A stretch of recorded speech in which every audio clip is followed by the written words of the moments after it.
2기 멤버로 합류하게 된 조만기라고 하고요. 여러분들께 자바스크립트에 대해서 이야기를 나눠보려고 했는데 이야기를 나누기 혹시 자바스크립트를 한 번이라도 다뤄보신 분 안 계시네요. 그래서 사실 다 아시는 개념이겠지만 뭔가 리마인드 하는 기회가 되었으면 좋겠습니다. 제가 자바스크립트를 딱 떠올렸을 때 아주 적절한 밈 두 가지를 갖다 왔는데 이 자바스크립트 뭐지 이 바나나 밈은 유명한 밈이기도 한데 뭐 바나나를 출력하고자 하는데 뭐 굳이 이렇게 문자열로 출력되지만 이렇게 해도 출력이 되거든요. 그리고 두 번째 이제 이 꾸미가 자바스크립트 옷을 입고 이제 문자 0과 숫자 0을 비교를 하면 화면이 같다라고 얘기를 하고 그리고 또 숫자 0과 빈 객체를 비교를 하면 true를 뱉어내고 그런데 문자 0과 또 빈 객체를 비교하면 false를 뱉어내거든요. 그래서 이 파란색 이 친구가 make sense to me라고 하지만 false라는 걸 보고 이제 이 친구를 좀 억압을 하죠. 그래서 이러한 이 밈이 왜 그런지는 이따가 세션 마무리 때 살펴보도록 하고요. 그래서 오늘 세션은 이 자바스크립트에 대해서 간단한 개요를 좀 살펴볼 거고 그다음에 이제 자바스크립트만 특징인 클로저와 호이스팅에 대해서 살펴볼 거예요. 그리고 호이스팅에서 잠깐 키워드 개념이 살짝 나와서 이 bar 키워드를 왜 깊이 하는지도 잠깐 이야기를 해보고 그다음에 자바스크립트가 타입스크립트로 좀 진화를 하는 과정이거든요.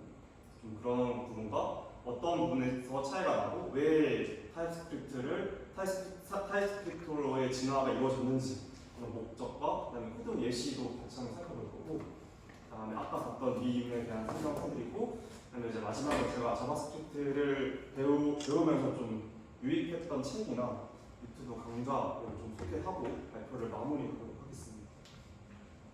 먼저 이 자바스크립트에 대한 개요인데 다들 아시겠지만 이 웹 표준을 구성하는 3요소가 있잖아요. 구조를 담당하는 HTML, 그리고 디자인과 표현을 담당하는 CSS, 그리고 이제 오늘 이 자바스크립트가 바로 기능 구현, 공적인 기능을 구현하는데 그 역할을 담당하고 있습니다. 그래서 자바스크립트는 95년도에 브랜든 아이크라는 개발자가 처음에는 이제 모카라는 이름으로 출시를 했습니다.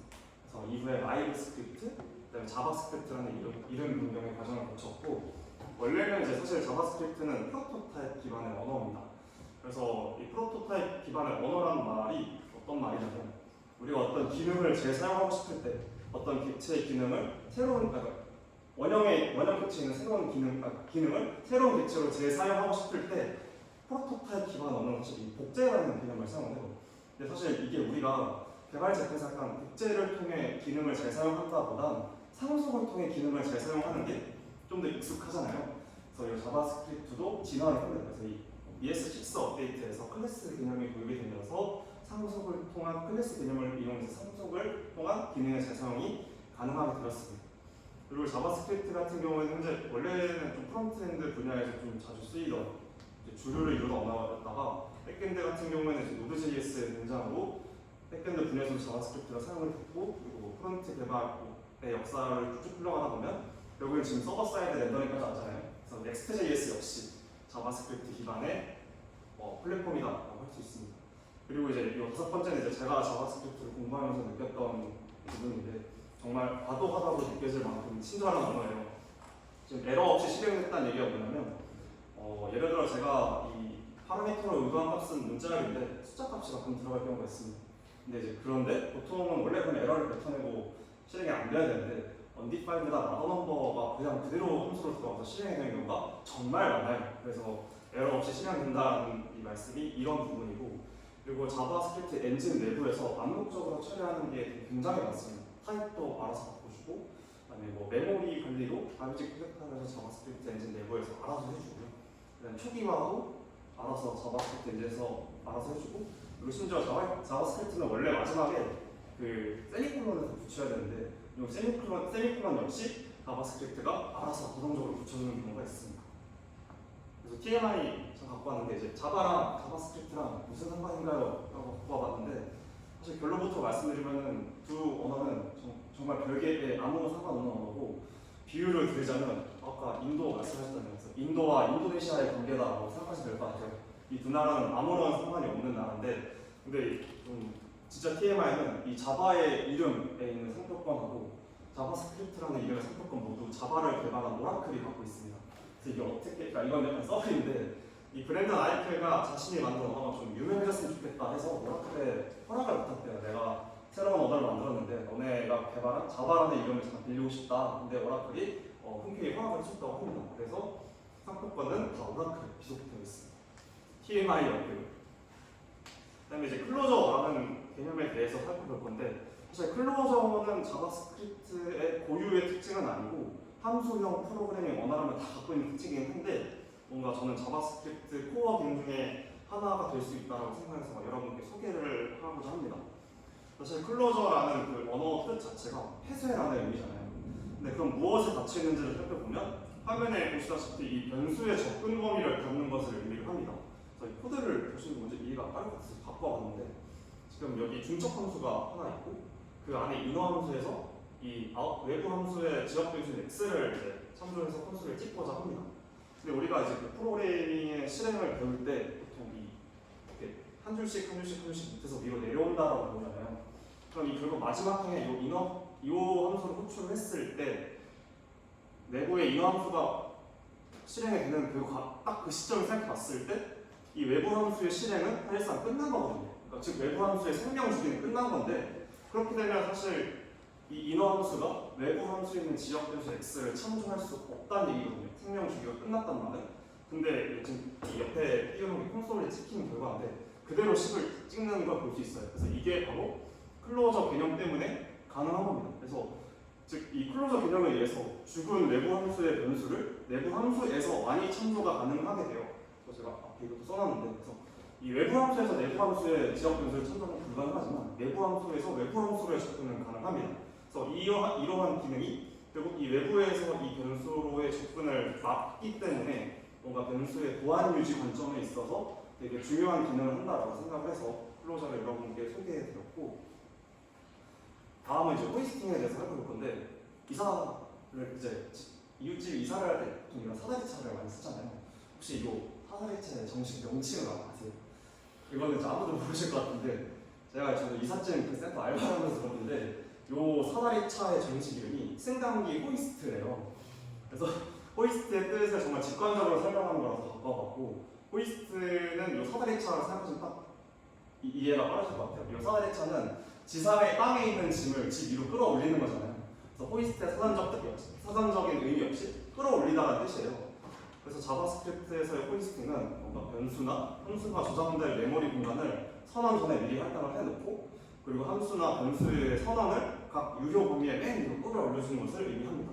이것도 코드로 보면 뭔가 이해가 빠를 것 같아서 가져왔고 지금 여기 위에 있는 이 부분이 사실 우리가 일반적으로 알고 있는 함수의 플로우잖아요. 먼저 정의를 하고 그 다음에 호출을 하는 이런 플로우인데 이 호이스팅으로 인해서 먼저 이렇게 바꾸어도 결과값이 에러가 나오지 않고 그대로 출력하는 것을 알 수 있습니다.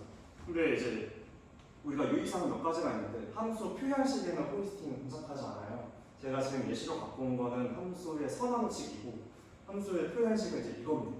이렇게 함수를 변수라는 그릇에 담아서 이제 함수를 사용하는 것을 함수의 표현식이라고 하는데 이렇게 사용하게 되면 지금 여기 보시는 것처럼 호이스팅이 동작하지 않아요. 왜 그러냐면 이게 실행 컨텍스트 개념까지 좀 딥하게 들어가야 하긴 하는데 어쨌든 뭉뚱그려서 설명을 하면 없는 함수를 호출한 꼴이 되어서 그래요. 그리고 그 다음에 이제 렛 컨스트 키워드는 이제 제가 호이스팅이 안 된다가 아니라 예외적인 케이스라고 말씀드린 이유는 렛 컨스트 키워드 역시 호이스팅이 동작을 합니다. 근데 렛 컨스트 키워드를 사용한 채로 호이스팅을 이용하려고 하면 에러가 발생을 해요. 타입 에러가 발생을 하거든요. 그 이유가 뭐냐면 사실 그 키워드별 변수 선언 과정의 차이 때문이에요. 자바스크립트는 이제 변수를 이제 세 단계의 프로세스를 거치거든요. 먼저 이제 선언을 하고 초기화를 하고 할당을 하는 이 세 단계의 프로세스인데 이제 여기 보시면 이제 발 키워드 같은 경우에는 선언과 초기화가 동시에 이루어져서 그 할당 전 호출에도 이미 초기화가 되어 있기 때문에 변수로의 접근이 가능한 반면에 이제 랩 같은 경우에는 이제 선언과 초기화가 따로 이루어지고 그 가운데도 사각지대가 존재를 해요. 그래서 렛 키워드 같은 경우는 사각지대에 들어갔기 때문에 호이스팅을 통한 이제 그게 불가능하다라는 거를 말씀드리고 싶었습니다. 그리고 이제 키워드 나온 김에 이제 사실 바닐라 자바스크립트로 개발하신 분들은 다 알겠지만 발 키워드를 사용을 안 하거든요. 그 이유가 뭐냐면 사실 스코프 꼬임 때문이에요. 첫째로는 바퀴워드 같은 경우는 호스팅이라는 기능이 작동을 하지만 우리가 호스팅을 너무 많이 사용하다 보면 퍼포먼스에 저하도 불러일으킬 수 있고, 그리고 사실 호스팅이라는 것 자체가 우리가 코드를 읽어내려는 순서랑 다르게 작동을 하잖아요. 근데 이게 지금 그 프로그램을 개발하다 보면 뭐 코드가 몇 줄이 있는 게 아니라 거의 몇십 줄, 몇백 줄 있는데 이 스코프 꼬임이 너무 계속해서 발생하다 보면 정말 어디서부터 잘못됐는지 모르는 그런 스코프 꼬임 현상 때문이고, 두 번째 이유는 이제 발 키워드는 중복이 허용이 돼서 덮어쓰기가 되버려요. 그래서 협업을 항상 하면서 이제 뭐 기술 왔다 갔다 하면서 보통 가장 에러가 많이 나오는 부분이 좀 변수에 대한 좀 접근이 잘못 설정되어 있거나 아니면은 좀 프라이빗하게 설정돼야 되는 게 변수가 바뀌면서 그런 에러가 발생하는 거 되게 많은데, 발 키워드 써보면 이게 정말 밥 먹듯이 나오게 돼요. 그래서 렛나 호스트 키워드를 사용함으로써 이 두 키워드는 이제 중복형이 안 되고 나중에 추후에 똑같은 변수에 다른 것을 집어넣게 되면 에러를 뱉어내거든요. 그렇기 때문에 이제 이 브랜드 라이트 역시 다 사용은 지양하고 이제 콘스트 키워드를 주로 사용하되, 이제 만약에 변경이 필요한 값 같은 경우에는 렛 키워드를 쓰고 그 스코프를 최대한 작게 가져가라라고 권장하고 있습니다. 그래서 이제 우리의 자바스크립트는 타입스크립트로의 진화를 거듭하게 돼요.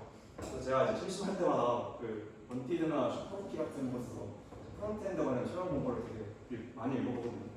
근데 프론트엔드 체험 공부를 보면 한 2, 3년 전쯤에는 뭔가 자격 조건이나 무대 사항에 자바스크립트에 대한 이해도가 높은 분 뭐 이런 문장이 되게 많았는데, 한 작년부터인가 무대 사항이나 자격 조건에 타입스크립트에 대한 이해도가 높은 분 이런 문장으로 되게 많이 대체가 되는 걸 느꼈어요.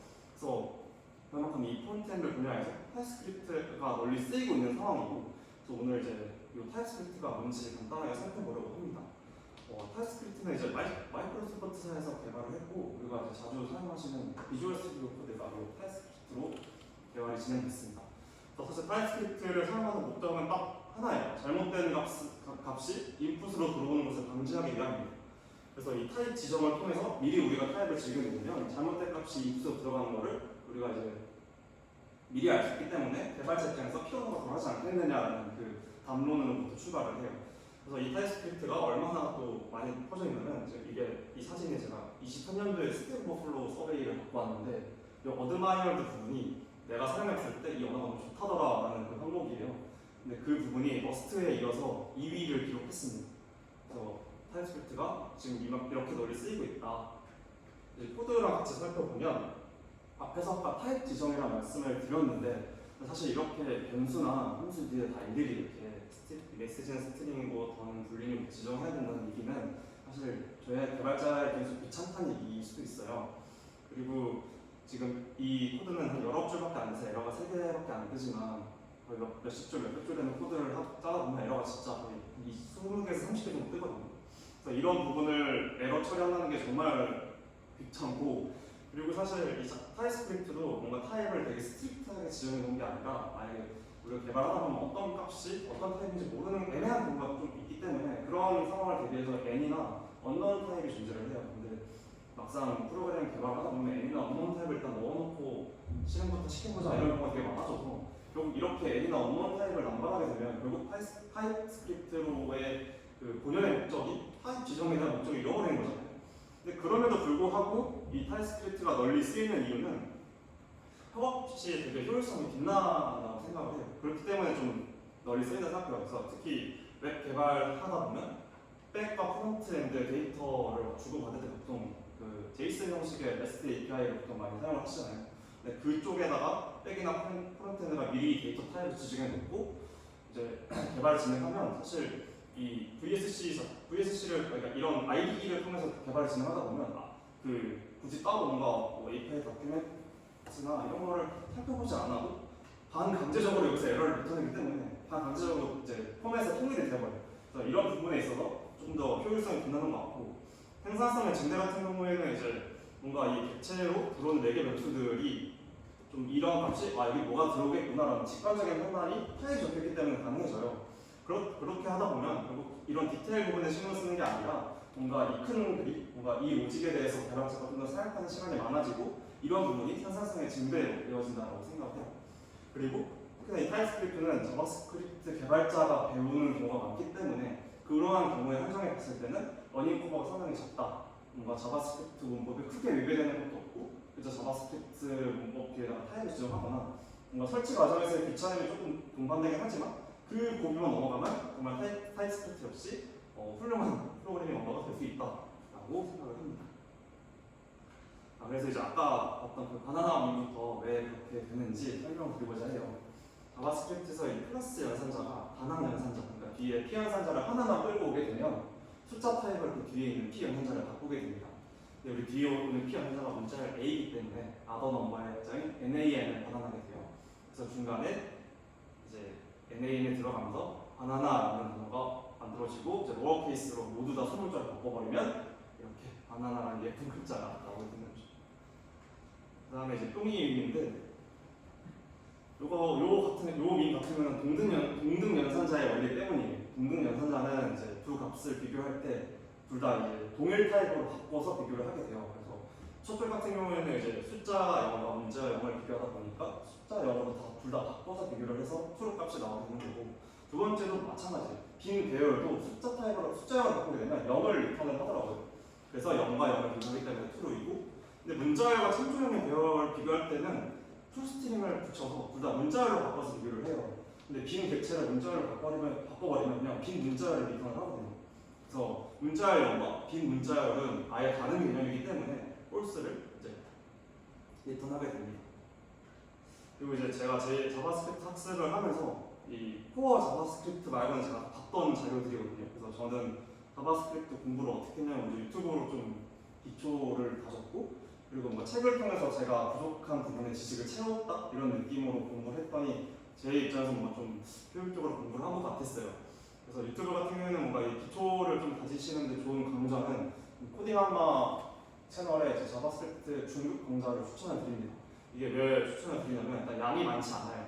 한 2시간, 1시간 40분 정도의 양이었고, 그리고 근데 1시간 40분이라고 해서 그 뭔가 딱 핵심만 짚고 가는 게 아니라 다 플로우를 짚어주시기 때문에 되게 추천을 드리고, 근데 사실 이 코딩 악마님의 강의를 보다 보면 이 클래스나 뭐 프로토타입 개념을 배우다 보면 아니 둘의 차이는 뭐지? 이 둘은 뭐가 다른 건지라고 좀 이렇게 부분적인 개념들이 헷갈릴 때가 있어요. 그럴 때는 이제 코딩 애플 채널에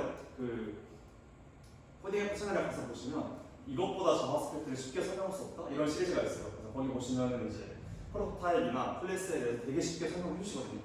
그래서 특히 이 자바스크립트는 아까 프로토타입 기반의 언어라고 말씀을 드렸는데 프로토타입 설명 정말 기깔나게 하시는, 그래서 나중에 자바스크립트를 공부를 하시게 되면 추천해 드리고, 그리고 책 같은 경우에는 이제 제가 자바스크립트 딥다이브라는 책을 이제 다 살펴봤는데, 이거는 진짜 딥다이브란 이름에 걸맞게 정말 딥한 부분까지 파고 들어가거든요. 예를 들어서 자바스크립트에서 함수가 작동을 할 때 그 이면에 있는 자바스크립트 엔진에서는 어떠한 과정으로 함수를 구동을 하는지까지 다 나와 있고, 그리고 뭐 비동기나 이런 딥한 부분들까지 짚어주는 책이에요. 근데 이게 페이지가 한 1200페이지가 넘어가서 책이 정말 이만큼 두껍거든요.